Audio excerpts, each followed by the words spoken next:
ఈరోజు జగన్మోహన్ రెడ్డి గారు బీజేపీకి దత్తపుత్రుడిగా మారిపోయాడు. ఎప్పుడైతే ఆయన ముఖ్యమంత్రి అయ్యాడో అప్పటి నుంచి దత్తపుత్రుడిగా మారిపోయారు. నిజానికి ఈ రోజు వరకు కూడా జగన్మోహన్ రెడ్డి గారు బీజేపీకి అండగానే నిలబడ్డారు. అదే బీజేపీ పార్టీని రాజశేఖర రెడ్డి గారు ప్రతి సందర్భంలోనూ వ్యతిరేకించారు. ఎందుకంటే అది ఒక మతతత్వ పార్టీ కాబట్టి మతం పేరుతో చిచ్చు పెట్టాలి, ఆ మంటలో చలిగాచుకోవాలి. ఇదే బీజేపీ సిద్ధాంతం. కానీ జగన్మోహన్ రెడ్డి గారు బీజేపీకి అక్రమంగా పొత్తు పెట్టుకున్నారు. చంద్రబాబు గారు అయితే కూటమి కట్టారు. సరే, కూటమి కట్టారు కాబట్టి బహిరంగంగా కట్టారు కాబట్టి ప్రజలకు కనీసం అది అర్థమైనా అవుతుంది. జగన్మోహన్ రెడ్డి గారిది అక్రమ పొత్తు కాబట్టి అసలు అది కనిపించను కూడా కనిపించదు. కానీ బీజేపీకి దత్తపుత్రునిగా బీజేపీకి ఎక్కడ అవసరమైతే అక్కడ ఏ బిల్లుకు అవసరమైతే ఆ బిల్లుకు మద్దతు ఇస్తూనే వచ్చాడు జగన్మోహన్ రెడ్డి గారు. అంతెందుకు, ఇప్పుడు పార్లమెంటులో గొడవ జరుగుతుంది ఎలక్షన్ కమిషన్ గురించి. అంటే చీఫ్ ఎలక్షన్ కమిషనరు అక్రమాలకు పాల్పడ్డారు, ఓటర్ల లిస్టు పద్ధతిలో అక్రమాలకు పాల్పడ్డారు అని ఇండియా బ్లాక్ అంటే కాంగ్రెస్ పార్టీ, తృణమూల్ కాంగ్రెస్ ఇలాంటి పార్టీలన్నీ కలిపి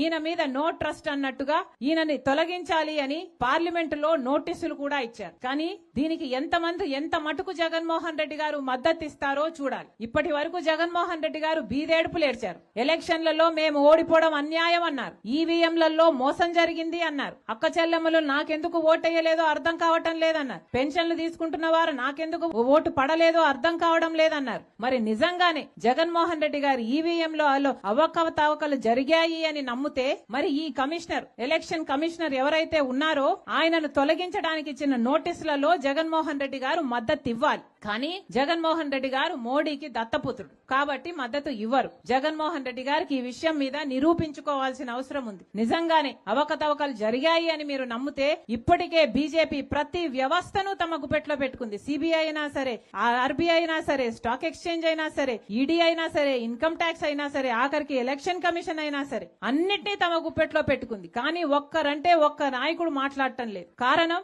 బీజేపీ అధికారంలో ఉంది, ఆ అధికారాన్ని వీళ్ళందరూ కూడా అనుభవిస్తున్నారు. కాబట్టి మళ్ళీ చెప్తున్నాం, జగన్మోహన్ రెడ్డి గారికి ఏ మాత్రం చిత్తశుద్ధి ఉన్నా ఆయన చిత్తశుద్ధిని నిరూపించుకోవాల్సిన సమయం వచ్చింది.